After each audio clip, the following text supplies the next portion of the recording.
Music has always given me a lot of joy. I think it's difficult sometimes to manage emotions in a piece. You always have to find the journey within the music. And as long as you set yourself on the right path, it's just an amazing experience. The tonal qualities of the violin, the colours are endless. It's something that has a depth of sound, a versatility, depending on what speed you're going at.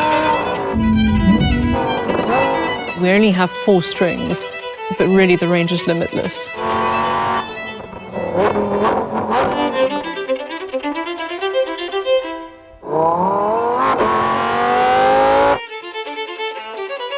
My daily existence is amplified tenfold because of what I do. You can never finish learning something. You can never finish refining your craft. But I think if you get these sort of little fireworks along the way when you're performing, that's kind of satisfying enough as it is.